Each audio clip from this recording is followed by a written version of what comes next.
형사사건 성공보수 영원. 이게 요즘엔 새로운 상식이 되어가고 있어요.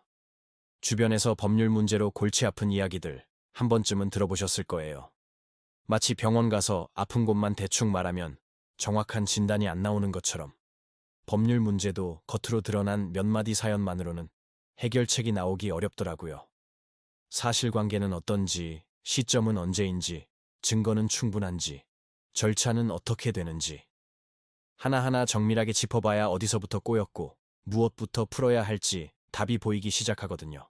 제가 2009년부터 실무를 시작해서 수많은 사건들을 다뤄오면서 느낀 건 모든 사건은 결국 사람 사는 이야기라는 거예요.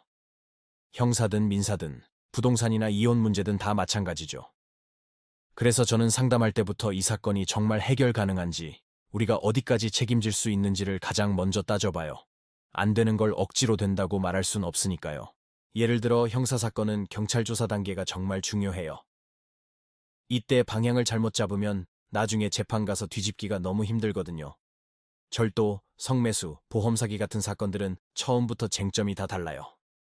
그래서 경찰 조사 대응부터 재판까지 변호사가 처음부터 끝까지 책임지고 직접 챙겨야 마음이 놓이죠. 저희는 그래서 성공보수라는 개념 자체를 없앴어요. 그래야 결과에 연연하지 않고 오직 사건 자체에만 집중해서 최선의 방어를 할 수 있으니까요. 이기는 것보다 중요한 건 의뢰인을 끝까지 지키는 거니까요. 민사소송은 조금 결이 달라요. 판결문에서 이기는 게 끝이 아니거든요. 돈을 실제로 받아내는 게 진짜 목표죠. 그래서 저희는 처음부터 채권 추심이나 강제 집행까지 실제 회수 가능성을 먼저 봐요.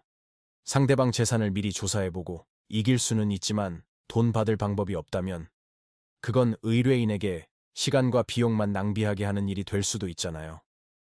소송에서 이겼다는 종이 한 장보다 중요한 건 내 손에 돈이 들어오는 거니까요. 요즘 전세 사기 같은 부동산 분쟁도 참 많죠. 저는 공인중개사 자격도 있어서 그런지 법률적인 문제뿐만 아니라 계약서의 구조나 권리관계까지 같이 보게 되더라고요.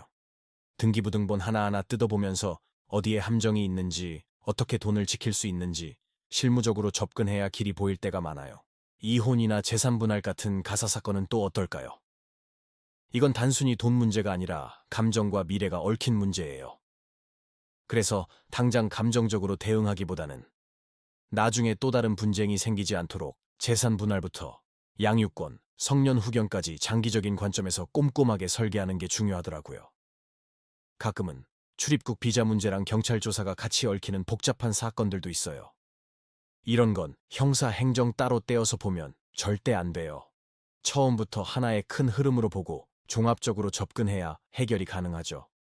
상담부터 조사, 소송, 집행까지 변호사가 직접 처음부터 끝까지 책임지는 구조가 중요한 이유이기도 하고요. 2014년에 사무실을 연 이후로 단 한 번도 돈 문제나 사건 처리 방식으로 분쟁이 없었던 건 아마 이런 원칙을 지키려고 노력했기 때문인 것 같아요. 과장하지 않고 현실적인 이야기를 해드리는 것, 그리고 모든 사건을 내일 바로 진행한다는 마음으로 준비하는 것. 이게 제가 생각하는 신뢰의 기본이거든요. 결국 어떤 변호사를 만나느냐는 어떤 기준으로 사건을 바라보고 어떻게 문제를 풀어가는 사람을 만나느냐의 문제인 것 같습니다. 형사, 민사, 가사, 부동산, 행정사건 전반을 이런 기준으로 다루는 곳이 바로 법률사무소 아신입니다. 변호사 상담이 필요하시다면 영상 아래 설명글을 참고해 주세요. 감사합니다.